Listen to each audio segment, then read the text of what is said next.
Tomás Beltrán no era solo un hombre poderoso en el mundo empresarial, era una leyenda viva. Fundador de una de las mayores empresas de tecnología de América Latina, era conocido por la frialdad estratégica con la que manejaba sus negocios, y también por la total ausencia de escándalos o vida pública. Tan reservado como brillante, pocos sabían qué se ocultaba detrás de esos ojos grises siempre atentos, o del traje impecable que parecía no moverse jamás. Desde la muerte de su esposa, 5 años atrás, se había convertido en una especie de fortaleza humana. Nadie entraba. Nadie salía. La mansión donde vivía, a orillas del lago Azul, era tan silenciosa como él. Una construcción moderna, minimalista, hecha de vidrio y concreto, con líneas rectas y ningún exceso. Todo allí era blanco, limpio, organizado. Y frío. No había fotos en las paredes, ni flores en las ventanas. Solo cuadros abstractos que no decían nada, igual que los días que pasaban, todos idénticos. El único sonido constante era el leve zumbido de los equipos electrónicos y el crujido de la chimenea por la noche, cuando todavía se daba el trabajo de encenderla. Cada mañana, Tomás se despertaba exactamente a las 6:15. Hacía ejercicios en su gimnasio privado, tomaba el mismo café negro con pan de masa madre y se sumergía en el trabajo durante horas. Era un hombre metódico, casi robótico. El dolor de la pérdida se había transformado en disciplina. Lloraba rara vez, y cuando lo hacía, era en silencio, escondido incluso de sí mismo, como si hasta la tristeza tuviera que estar bajo control. Su esposa, Elena, había muerto de forma repentina. Un aneurisma cerebral. Sin aviso, sin tiempo para despedidas. Estaban en una gala benéfica cuando todo ocurrió. Ella simplemente cayó al suelo, con el rostro pálido y los ojos fijos en el techo del salón de fiestas. Desde entonces, Tomás dejó de asistir a eventos sociales, canceló los viajes internacionales que solían hacer juntos, y se alejó incluso de sus propios padres. Su vida se volvió un ritual de supervivencia emocional. El amor, para él, se había vuelto un territorio prohibido. Sin embargo, algo dentro de él empezaba a ceder. Tal vez era el paso del tiempo, o el cansancio de fingir indiferencia ante un mundo cada vez más impersonal. Tal vez era el hecho de que, incluso habiéndolo conseguido todo, seguía sintiéndose terriblemente vacío. A veces, por la noche, caminaba por la casa a oscuras, escuchando el eco de sus propios pasos. Se detenía frente a la ventana del dormitorio y miraba el lago como quien espera a algo, o a alguien. Pero no había nadie. Una mañana, después de otra reunión agotadora con inversores extranjeros, sintió algo distinto, un cansancio que no era solo físico. Era mental. Emocional. Un tipo de silencio interior que no se llenaba con logros, ni con dinero, ni con nada. Fue entonces cuando decidió hacer algo que nunca hacía: desaparecer. Informó a su asistente que se ausentaría por unos días y se marchó solo, sin chofer, sin agenda, sin un destino claro. Tomó la carretera con el auto que usaba los fines de semana, un Audi negro, discreto, y simplemente condujo. Pasó por pueblos pequeños, por valles floridos y montañas cubiertas de niebla, como si el movimiento del coche pudiera engañar la inmovilidad del alma. La música en el estéreo tocaba violines y piano, casi como un lamento. Cuando tomó un camino de tierra desconocido, su celular perdió señal. El GPS falló. Por primera vez en mucho tiempo, estaba verdaderamente solo, sin control, sin plan B. Y, de forma irónica, fue en ese momento cuando el destino decidió actuar. Una curva mal tomada, el ripio suelto y, de pronto, el coche patinó. No fue un accidente grave, pero una de las ruedas quedó enterrada en el barro, y Tomás se dio cuenta de que no podría salir de allí solo. Salió del auto, miró a su alrededor y notó una construcción sencilla, con un porche de madera y macetas colgantes, a unos 200 metros de distancia. Caminó hacia allí, con cierta reticencia. Golpeó la puerta 1, 2 veces. Cuando se abrió, sus ojos se encontraron con los de ella. Morena, con el cabello recogido en un moño descuidado, piel dorada por el sol, ojos oscuros que parecían contener un universo entero. Llevaba un vestido simple, de tirantes finos, y un delantal manchado de harina. Al principio, Tomás pensó que había llegado a un set de película rural. pero no había nada artificial allí. Ella sonrió, sorprendida por su presencia, y dijo con voz suave: ¿Te hiciste daño? Tomás no respondió de inmediato. Algo en aquella mujer lo desarmó por completo. No era solo su belleza, era la forma en que lo miraba, sin interés, sin reverencia, como si él fuera simplemente un hombre cualquiera con el auto atascado. Y eso, precisamente, era lo que él quería ser. No, estoy bien. El que no está bien es el auto, respondió, con voz apenas audible. Ella asintió con calma y tomó un par de botas de goma que estaban en la entrada. Vamos a sacarlo de ahí. Aquí, nadie se queda atrapado por mucho tiempo. Tomás casi sonrió. Casi. Desde ese instante, sin que ninguno de los dos lo supiera, algo invisible empezaba a moverse. Un corazón cerrado, una mirada inesperada, y el primer hilo de un lazo que lo cambiaría todo. Luna Moreira no era de allí. Y, al mismo tiempo, era más de allí que cualquiera. Había llegado al pueblo hacía unos 2 años, proveniente de ninguna parte, como solía decir, cargando apenas una maleta desgastada y una mirada que mezclaba serenidad con algo que nadie sabía nombrar. La pequeña casa donde vivía había sido dejada por una anciana fallecida sin herederos, y Luna la compró con unos ahorros que nunca explicó, reformándola poco a poco con sus propias manos. Plantaba hierbas en el porche, vendía panes integrales en la feria de los miércoles y trabajaba como ayudante en una farmacia que parecía más un antiguo almacén que un centro de salud. Era una presencia constante en la vida del pueblo, pero nadie sabía realmente quién era. Los niños la adoraban. Los ancianos la respetaban. Los hombres la miraban con deseo, y las mujeres con un tipo de celos que se escondía bajo el pretexto de desconfianza. Pero Luna seguía siendo un misterio, amable, callada, reservada. Nunca hablaba del pasado, nunca recibía visitas, nunca salía del pueblo. Cuando abrió la puerta y encontró a Tomás en el umbral, algo en ella titubeó por un breve instante. No porque él fuera atractivo, aunque lo era. Ni por parecer un hombre adinerado, el reloj carísimo en la muñeca y el corte impecable del blazer lo delataban. Sino porque había en él algo que le resultó familiar. Una sombra. Un cansancio en los ojos.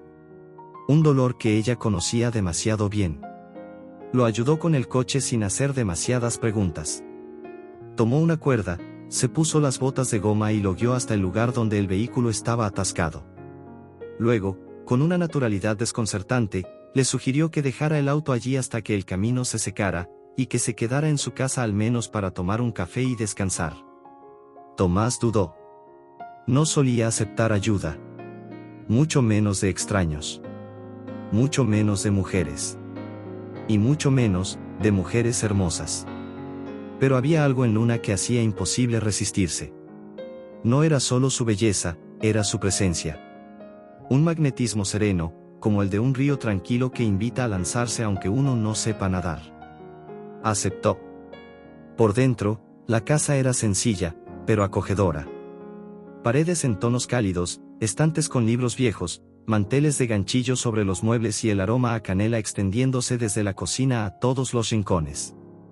Luna le sirvió un café recién hecho y un trozo de pan casero con mantequilla, como si lo conociera desde hacía años. Tomás, que normalmente rechazaba cualquier carbohidrato, comió en silencio. Era el mejor pan que había probado en su vida. ¿Hace mucho que estás en la carretera?, preguntó ella, sentándose frente a él. Hace mucho que estoy huyendo de mí mismo, pensó él. Pero solo dijo: un poco. Necesitaba desconectarme. Ella asintió, como si comprendiera sin necesidad de más explicaciones. Luego de un rato, comentó: a veces, desconectarse es la única forma de escuchar lo que de verdad importa. Tomás no supo cómo reaccionar. Ella no lo conocía, no sabía nada de su vida, y aún así, acertaba de lleno. Ese día llovió toda la tarde, y él terminó aceptando la invitación para pasar la noche en el cuarto de huéspedes. Al día siguiente, Luna preparó panqueques. Al tercero, lo llevó a conocer el sendero de la Cascada del Silencio, un lugar tan bello y oculto que no parecía real. Y Tomás fue quedándose. Al principio por comodidad. Después, por curiosidad. Y finalmente, por algo que no podía nombrar. Poco a poco, su presencia empezó a alterar el ritmo interno que él había mantenido con tanto esfuerzo durante años.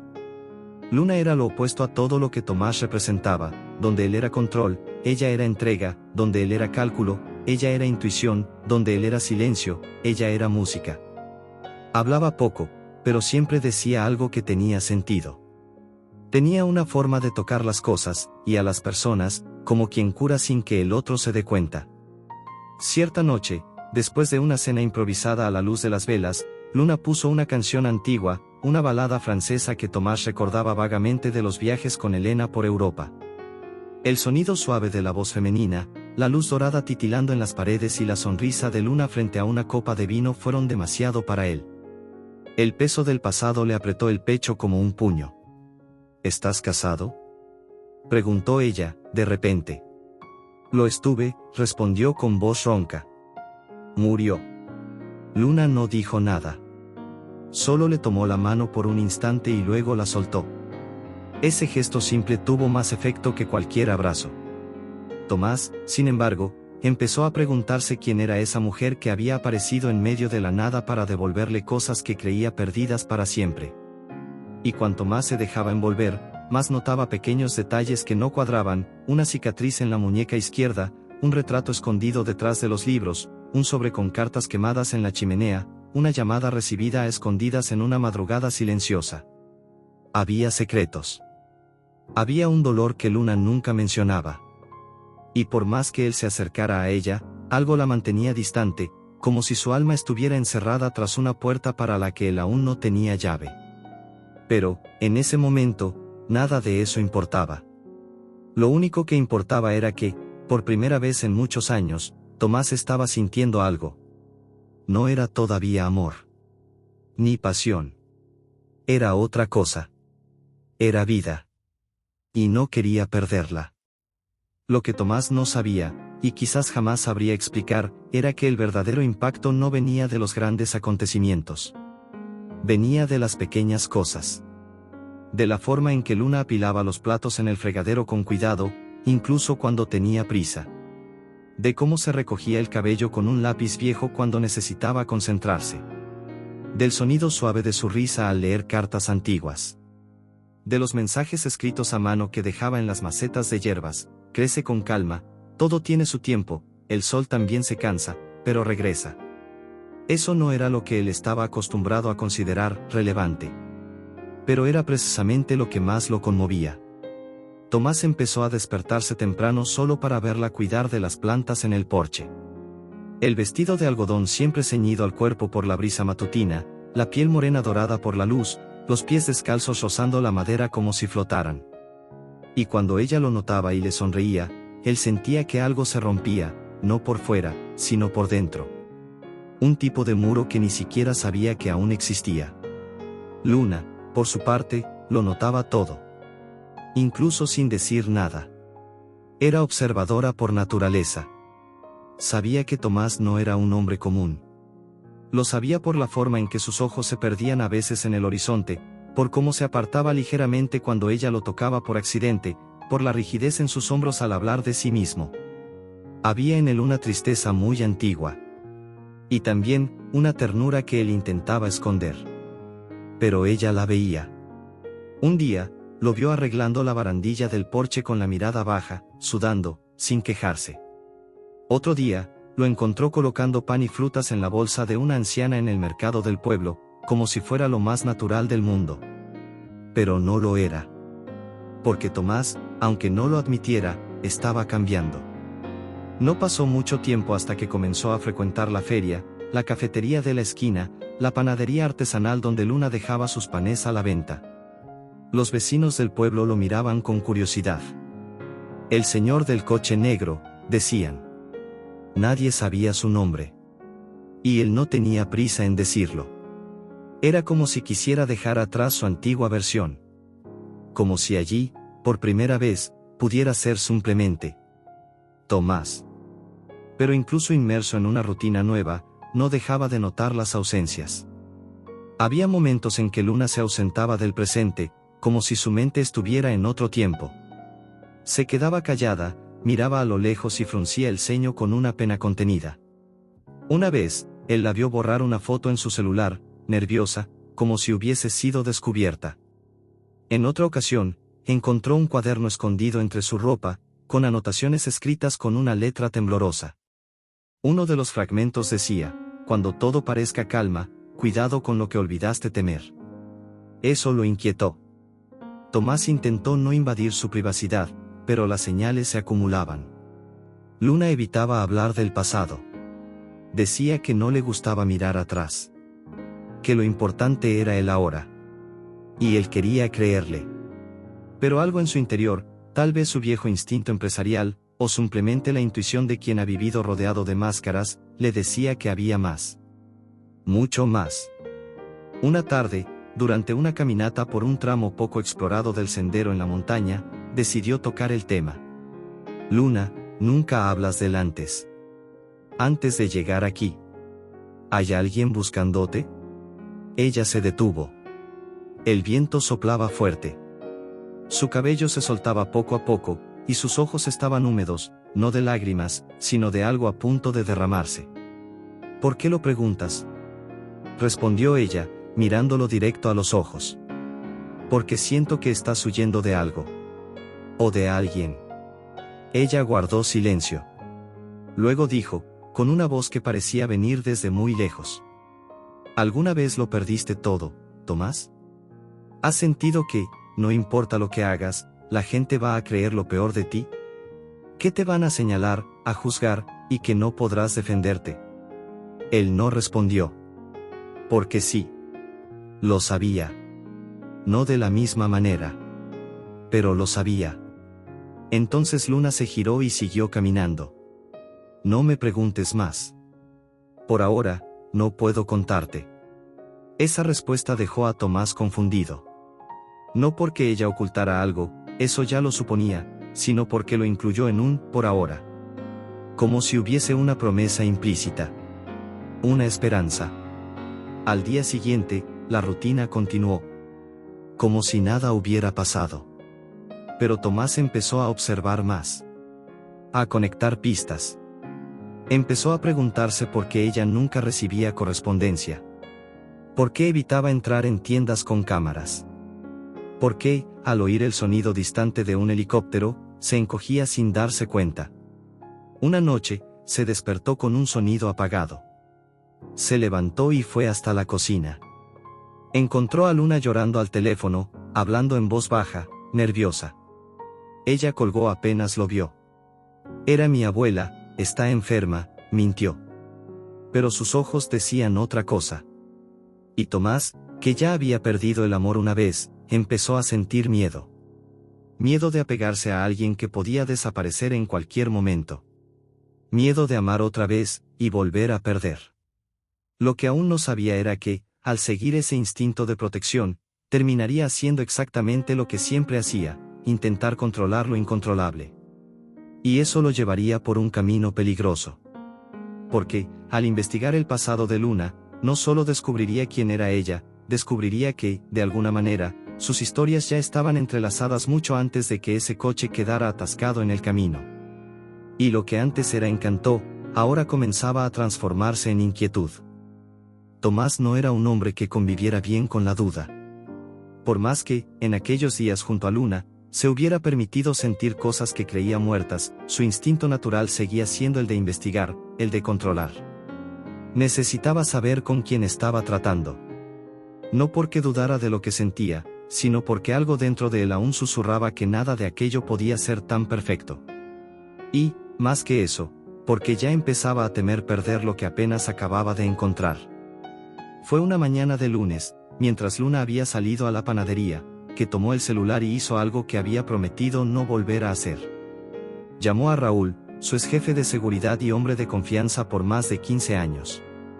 Raúl ya estaba retirado, pero seguía haciendo pequeños favores para viejos amigos.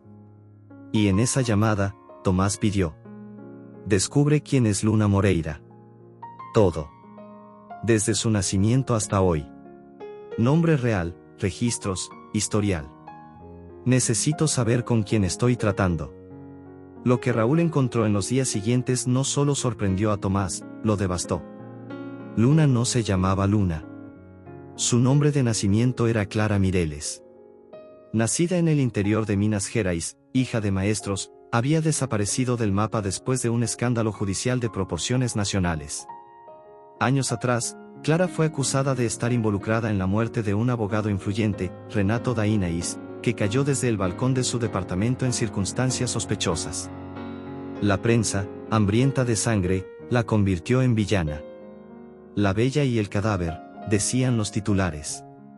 Y aunque el juicio terminó con su absolución, por falta de pruebas y contradicciones forenses, su imagen había quedado destruida. Tomás quedó en shock. No porque Luna tuviera un pasado oculto, sino porque ese nombre, Renato Dainaís, le sonaba peligrosamente familiar.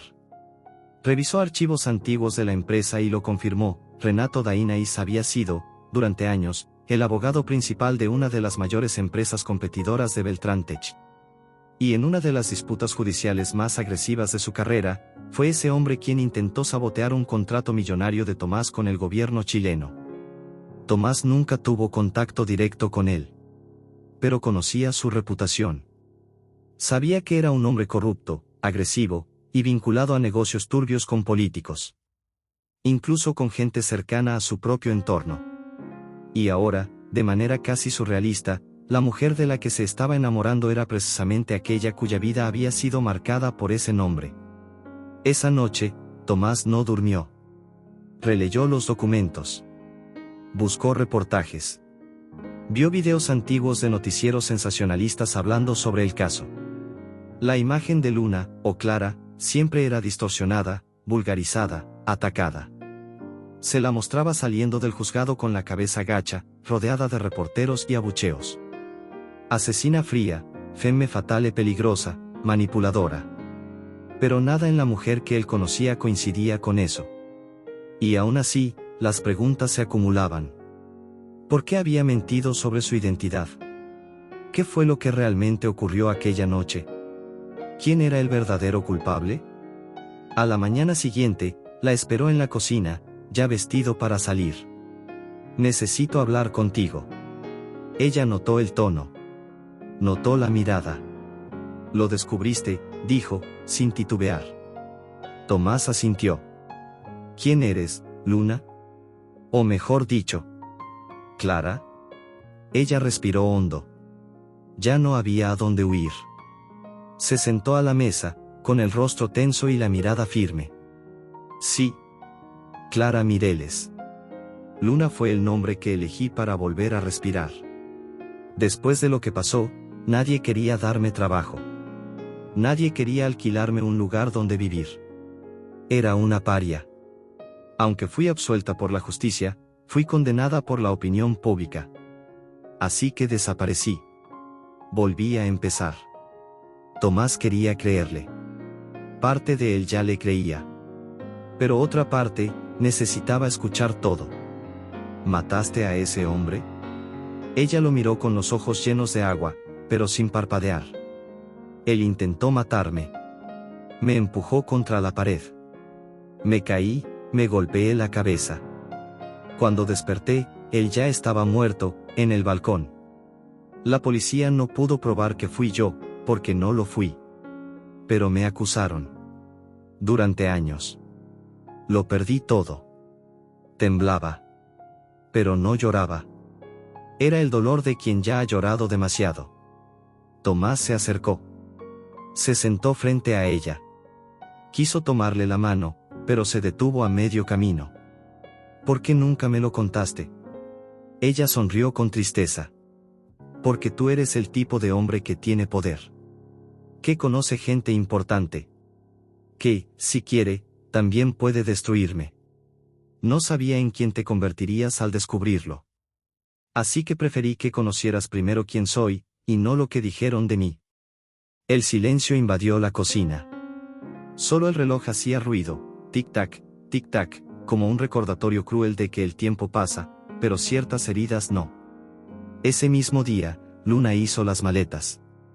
Tienes derecho a dudar. Y yo tengo derecho a no esperar que me aceptes así. Gracias por todo, Tomás. De verdad. Él no la detuvo. Estaba confundido. Herido. Avergonzado. Y, en el fondo, aterrorizado al darse cuenta de que, a pesar de todo, aún quería quedarse con ella. Pero cuando volvió a la ciudad, algo más lo esperaba. Raúl, siempre meticuloso, había hecho una búsqueda más profunda. Y encontró un informe confidencial, filtrado por un expolicía, con detalles del caso que nunca fueron revelados. Uno de los nombres implicados en el encubrimiento del escándalo era Gilmar Sá. Gilmar Sá es diputado federal, dueño de empresas fantasma, y, sobre todo, padrino político de uno de los principales accionistas de Beltrán-Tech. El mismo hombre que, indirectamente, también estuvo involucrado en el accidente que provocó la muerte de Elena, su esposa. De pronto, todo se conectaba. Luna, Renato Dainaís, el escándalo, la empresa, el accidente de Elena, y ahora el mismo. Tomás entendió, por primera vez, que lo que había entre él y Luna no era una coincidencia. Era destino. Un destino sucio, trágico, y que ahora debía enfrentar. En los días que siguieron a la partida de Luna, Tomás sintió su ausencia con una intensidad que lo sorprendió. No era solo nostalgia, era una especie de dolor físico, una falta de aire disfrazada de rutina. El silencio de la mansión, que antes había sido su refugio, ahora lo incomodaba como nunca. Todo parecía más vacío, más sin sentido. Los libros que ella había tocado. La taza en la que solía tomar té. El sendero en la montaña donde él escuchó, por primera vez, su historia rota. Cada detalle dolía como un recuerdo vivo. Pero lo que más lo atormentaba era lo que había descubierto. El nombre de Gilmar Sá. La conexión con Elena. La posibilidad terrible de que la muerte de su esposa, que siempre creyó una tragedia médica, quizás tuviera raíces mucho más profundas. Tomás, que siempre había confiado en los hechos, se encontraba ahora en medio de un torbellino de suposiciones. Gilmar Sá fue uno de los intermediarios del contrato que Elena, como abogada, denunció por corrupción meses antes de morir. Un contrato con empresas fantasma vinculadas a Beltrán-Tech, construido en la sombra. Ella amenazaba con exponerlo todo. Y murió de forma repentina. Oficialmente, un aneurisma. Pero ahora, ya no estaba seguro de nada. Luna no era solo una mujer con un pasado oscuro. Era una pieza clave en una red que quizás también estuviera conectada con la tragedia más dolorosa de su vida. Y entonces, por primera vez desde que enviudó, Tomás quiso hacer justicia. No justicia fría, institucional. Sino justicia personal. Por su esposa. Por la mujer que ahora volvía a huir. Y por él mismo, que necesitaba ordenar todo dentro de su alma. Raúl intentó detenerlo. Tomás, ese tipo de gente no se enfrenta solo. Gilmar Sá tiene expedientes sobre políticos, empresarios, jueces. Si levantas polvo, va a devolverte el golpe. Y tú tienes mucho que perder. Pero Tomás ya había perdido lo que más importaba. Y esta vez, no iba a retroceder. Lo primero que hizo fue reunir documentos, grabaciones antiguas y registros financieros relacionados con el caso de Luna, y con el contrato fraudulento que Elena intentó derribar. Descubrió que el proceso contra la joven había sido manipulado desde el inicio. Que testigos fueron amenazados. Que pruebas desaparecieron. Y lo peor, que uno de los abogados que debía defender a Luna había sido pagado por fuera para sabotear su defensa. Entonces lo comprendió. Luna nunca tuvo una oportunidad. Y, en cierto modo, tampoco Elena. Con esa convicción, Tomás buscó a un viejo periodista de investigación, ya retirado, que le debía un gran favor, Álvaro Tadeu. Un hombre de voz ronca, que vivía en un departamento repleto de papeles, como un ermitaño de verdades olvidadas. ¿Quieres que arriesgue mi vida para sacar a la luz el nombre de Gilmar Sá? Preguntó Álvaro, fumando un cigarro. No. Quiero que la arriesgues para salvar a la mujer que él destruyó. Y tal vez, en el camino, también exponer la muerte de mi esposa. Álvaro sonrió. Esto va a doler. A mucha gente. Lo sé. Y por eso tiene que pasar. Empezaron a trabajar juntos. Reportajes, archivos, grabaciones. Nombres comenzaron a surgir. Las piezas del rompecabezas se acomodaban. Y con cada nuevo dato, Tomás sentía algo dentro de él recolocarse. Como si su dolor, por fin, tuviera una función. Un propósito. Pero, en medio de todo eso, había una ausencia que lo consumía, Luna. Ella había desaparecido. Cambiado de número. Desactivado las redes sociales que usaba discretamente. Raúl intentó rastrearla, pero fue inútil. Esa mujer sabe esconderse mejor que muchos agentes entrenados, dijo. Entonces Tomás hizo algo que nunca imaginó, volvió al pueblo donde todo había comenzado. La casa seguía allí, pero vacía. Abandonada. En el jardín, una maceta de lavanda seca. Sobre la cama, un libro de Clarice Lispector con una dedicatoria que decía, para quien tuvo que reinventarse entera solo para poder seguir respirando. En el suelo de la cocina, encontró una nota rasgada con letras apuradas. Si algún día lo entiendes, sabrás que nunca quise mentir. Solo sobrevivir. Fue en ese momento que supo, no podía seguir luchando sin ella. Ella necesitaba saber lo que él había descubierto. Necesitaba entender que ahora él no estaba del lado de quienes la destruían, estaba del lado de ella. Entonces Tomás hizo lo impensable, grabó un video. Un testimonio. Contando toda la verdad. Desde el encuentro con Luna hasta las revelaciones. Se lo envió a Álvaro Tadeu. Le pidió que lo publicara cuando todo estuviera listo. Y, como último recurso, pidió ayuda a una vieja amiga de Elena, Doris, que trabajaba con mujeres en situación de riesgo. Doris conocía el nombre de Clara Mireles.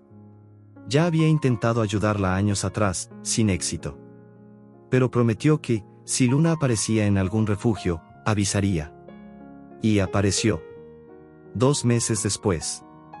En una ciudad pequeña del interior, Luna estaba trabajando como cuidadora nocturna de una señora con Alzheimer. Ya no usaba un nombre falso. Estaba cansada de huir. Cuando Doris la encontró, se veía más delgada, pero con la misma mirada firme. Y lágrimas en las pestañas al oír el nombre de Tomás. Él te está buscando, Luna. Está arriesgando todo por ti. Ella no lo creyó de inmediato.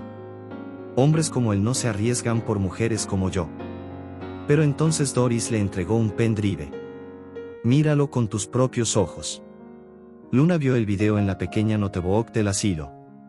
Tomás hablaba con voz firme, ojos húmedos, tono vulnerable.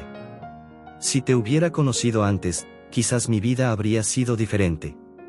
Pero te conocí ahora. Y eso ya lo cambió todo. Te quiero aquí. No por compasión. No por culpa. Sino por amor. Porque yo, Tomás Beltrán, viudo, heredero de una empresa millonaria, encerrado dentro de mí por años, descubrí que mi corazón solo volvió a latir cuando escuché tu voz por primera vez. Ella lloró. Y entonces, decidió regresar. El regreso de Luna a la vida de Tomás no fue como en los cuentos de hadas. No hubo abrazos bajo la lluvia, ni besos cinematográficos en la puerta de la mansión. Fue silencioso, contenido, casi tenso, como el reencuentro de 2 sobrevivientes después de una guerra. Ella llegó a su casa con una mochila al hombro y una mirada cargada de cautela. Él abrió la puerta con lentitud, sin decir nada. Solo la miró. Y en ese instante, sin palabras, todo lo que aún estaba roto entre ellos empezó, poco a poco, a recomponerse. Luna permaneció en silencio unos minutos en la sala, hasta que murmuró. Lo sabías todo. Y aún así me llamaste de vuelta. Lo supe, sí. Pero lo que importa ahora es qué vamos a hacer con eso. Ella asintió. Respiró hondo. Entonces dime, ¿qué tienes en mente? Tomás no dudó. Le mostró el mural que había armado en su oficina, documentos, fechas, fotos, anotaciones, conexiones entre nombres y eventos que se entrelazaban como una telaraña venenosa. En el centro de todo, Gilmar Sá. Y, a su lado, las dos mujeres que intentó destruir, Luna y Elena. Álvaro va a publicar en 3 días. Los datos están seguros. En múltiples fuentes, encriptados. Si me pasa algo a mí o a él, saldrá igual. Pero necesito que estés preparada. Porque cuando esto salga a la luz, van a ir tras de ti. Luna lo miró a los ojos. Había miedo, sí. Pero también coraje. Estoy cansada de huir. A la mañana siguiente, se publicó el primer artículo. Un texto firmado por Álvaro Tadeu, con pruebas documentales, fotos y grabaciones inéditas. El título era simple: El escándalo silenciado, la verdad detrás de Clara Mireles y la muerte de Elena Beltrán. El país entero se detuvo. Las redes sociales estallaron. Programas de televisión retomaron el caso de Luna, esta vez con otra narrativa, la de la mujer injustamente acusada. Aparecieron fotos de archivo con nuevas leyendas: la joven acusada que fue silenciada. La red de corrupción que destruyó 2 vidas. Millonario rompe el silencio y expone a políticos y empresarios. Pero con la exposición, también llegaron los ataques. Mensajes anónimos empezaron a llegar a la casa de Tomás. Llamadas con amenazas. Personas vigilando la entrada. Gilmar Sá, acorralado, dio una declaración en vivo, negando todo, llamando a Tomás emocionalmente inestable, y a Luna, manipuladora profesional. Usará todos los medios para silenciarnos, dijo Tomás, furioso, mientras miraba la entrevista. Que lo intente, respondió Luna, de pie a su lado, con una fuerza que él nunca le había visto antes. Ahora la verdad está de nuestro lado. Y la verdad, una vez dicha, no vuelve al cajón. Esa noche, durmieron juntos por primera vez. No como escape. No como alivio. Sino como 2 personas que, incluso en medio del caos, eligieron quedarse. Pero la guerra estaba lejos de terminar. Días después, un auto siguió a Luna hasta una farmacia donde había ido a recoger medicamentos para un proyecto social. No fue una coincidencia. Ni un asalto. Fue una intimidación. Tomás reforzó la seguridad, pero sabía que estaban enfrentando monstruos. Entonces, tomó una decisión drástica: convocó una rueda de prensa, al aire libre, frente a la sede de Beltrán Tech. ¿Estás seguro de esto?, preguntó Raúl, preocupado. Estás poniendo todo en juego. Tomás acomodó el micrófono en su saco. Lo que tenía que perder, lo perdí hace tiempo. Lo que tengo ahora, nadie me lo quita. Esa tarde, frente a cámaras, periodistas y empleados de la empresa, Tomás leyó una carta. No un informe técnico, ni un manifiesto corporativo. Una carta. Habló de Elena. De Luna. De la corrupción. De cómo el poder destruye cuando no tiene freno. Y de cómo, después de años sin sentir nada, había vuelto a encontrar su corazón gracias a la mujer que el mundo quiso silenciar. No estoy aquí como empresario. Estoy aquí como ser humano. Y quiero que lo sepan, el amor me salvó. Y ahora es mi turno de luchar para salvar a quien amo. El silencio tras sus palabras fue absoluto. Y luego, llegaron los aplausos. No de todos. Pero sí de muchos. Al día siguiente, Gilmar Sá desapareció. La Policía Federal intervino. Salieron a la luz varios dacias. Varios involucrados fueron arrestados. Algunos intentaron negociar delaciones. Los medios, que antes atacaban a Luna, ahora competían por entrevistarla. Pero ella las rechazó todas. No quiero ser celebridad. Solo quiero mi paz. Tomás lo respetó. Pero la acompañó en cada paso. Y entonces, de forma inesperada, la vida pareció respirar. Volvieron al pueblo donde todo había comenzado. La casa, abandonada por meses, fue restaurada. Luna retomó públicamente su nombre de nacimiento. Y Tomás vendió parte de la empresa, dejando el mando a los directores. En su lugar, fundó un instituto con el nombre de Elena Beltrán, dedicado a mujeres víctimas de abuso y persecución judicial. Ella merece ser recordada por lo que intentó hacer, dijo él. Y Luna estuvo de acuerdo. Pero cuando todo parecía, al fin, estar en su sitio, llegó una nueva noticia. Luna estaba embarazada. Y con esa revelación, algo renació. No solo en ellos, sino en el mundo que los rodeaba. Como si todo, cada dolor, cada mentira, cada ausencia, hubiera tenido sentido. Porque ahora, allí, crecía una nueva vida. Una vida que no tendría que cargar los mismos pesos. Una vida que comenzaría en un hogar donde, a pesar de todo, el amor eligió quedarse. Tomás Beltrán nunca imaginó volver a ser padre. La verdad es que, tras la muerte de Elena, no solo había enterrado los sueños de una familia, sino cualquier idea de un futuro compartido. La vida se había vuelto un túnel sin salida, un ciclo entre negocios, silencio y ausencia. Pero ahora, sentado en el porche de la casa que habían restaurado juntos, observando a Luna cortar hojas de albahaca con las manos aún temblorosas por las náuseas matutinas, sentía algo que no sabía nombrar, una mezcla de miedo, gratitud y paz. Ella seguía sorprendiéndolo. Incluso embarazada, incluso después de todo, Luna conservaba ese brillo reservado en la mirada. No se dejaba engañar por promesas fáciles, ni se ilusionaba con la calma aparente que ahora rodeaba sus vidas. Era como si supiera que la verdadera tormenta, a veces, no viene del mundo, viene desde dentro. Y eso era lo que la hacía tan rara. Tan real. Durante los primeros meses de embarazo, Luna fue acompañada de cerca por médicos que Tomás eligió personalmente. Pero ella impuso un límite, nada de hospital privado lleno de seguridad y formalidades. Quería una médica humanizada, consultas simples, un toque amable. Quiero que este hijo crezca con ligereza desde el inicio, decía. Y Tomás aprendió, una vez más, a soltar el control. Poco a poco, el pueblo los recibió de vuelta como si nada hubiese cambiado, aunque todo había cambiado. El panadero ya conocía sus nombres.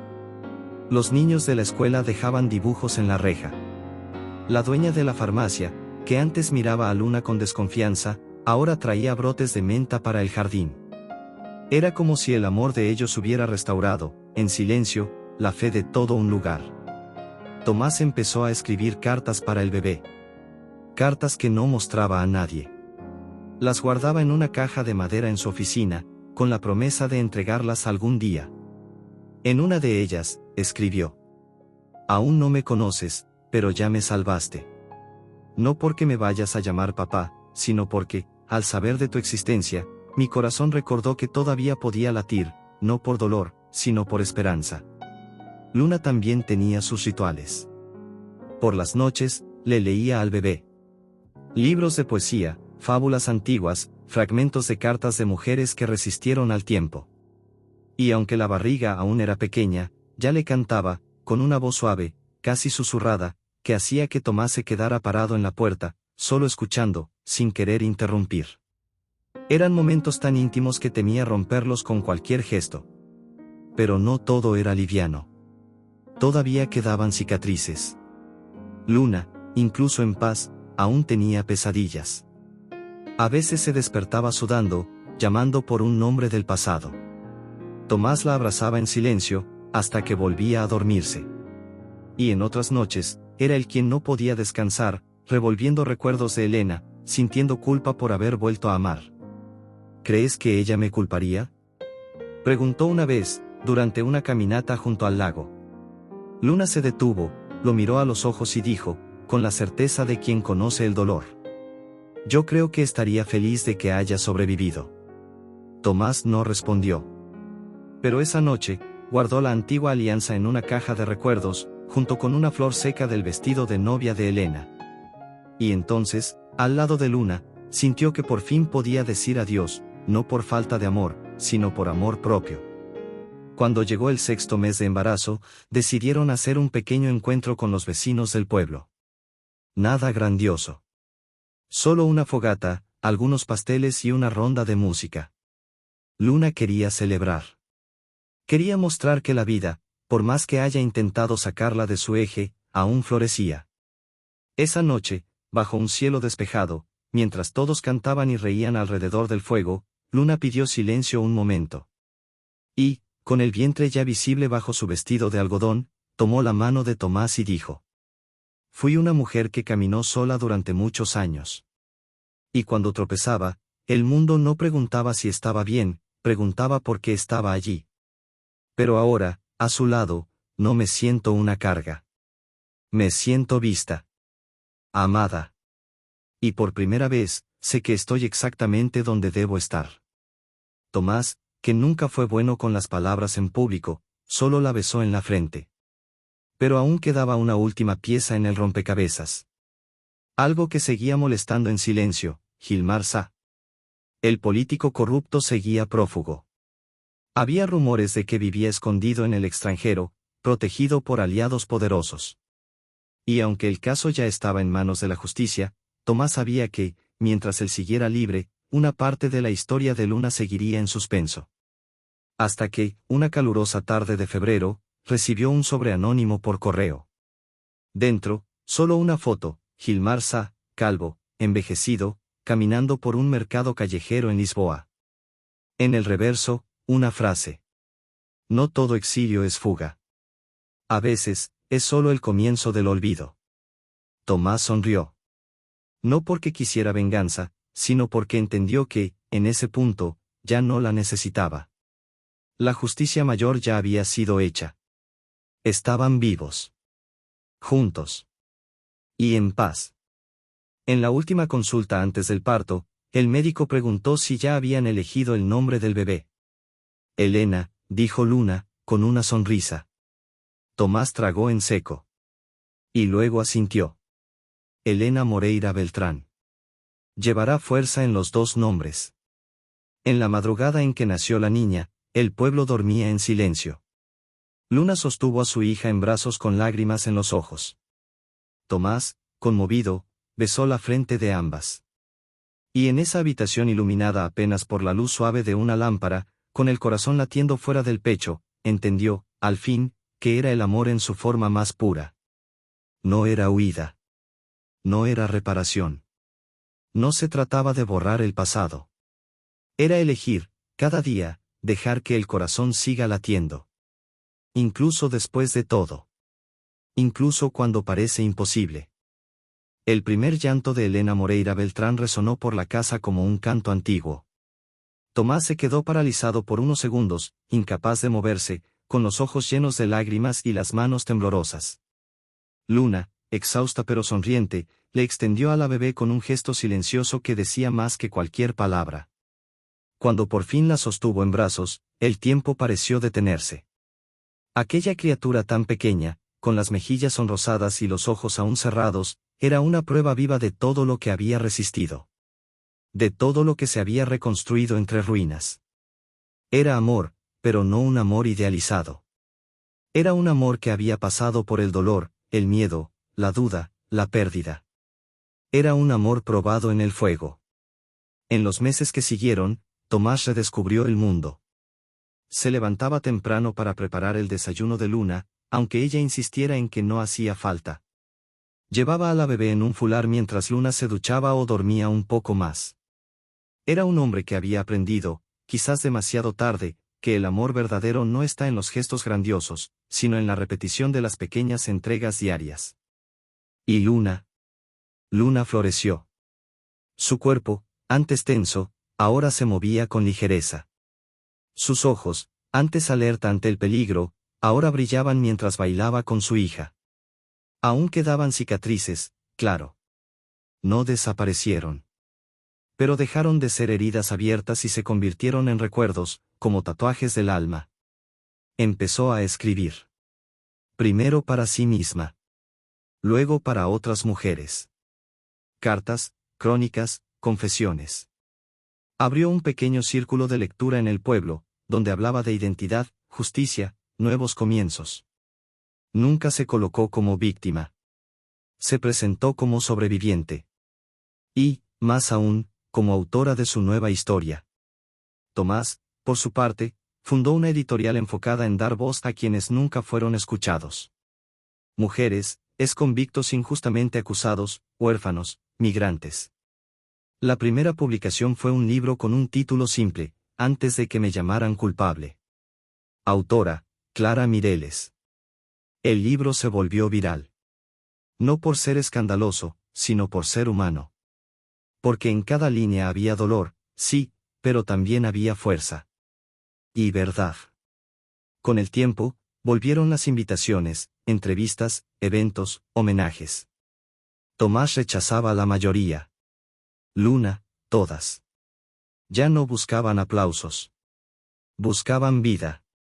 Una tarde, mientras paseaban con la pequeña Elena en su cochecito bajo el sol tibio del pueblo, Tomás señaló el antiguo sendero de la montaña. ¿Te acuerdas de ese día? Cuando me dijiste que aún no podías contarme la verdad. Ella rió. Me acuerdo. Pensé que te ibas a ir después de eso. Y yo pensé que nunca ibas a volver. Se miraron. El tiempo había hecho su trabajo. Había pasado. Pero también había pulido lo que era tosco y lo convirtió en algo hermoso. ¿Todavía tienes miedo del pasado? Preguntó él. Luna pensó un momento. No. Le tengo respeto. Pero no miedo. ¿Y del futuro? Ella miró a su hija, que dormía tranquila. Del futuro, no. Porque ahora, empieza aquí.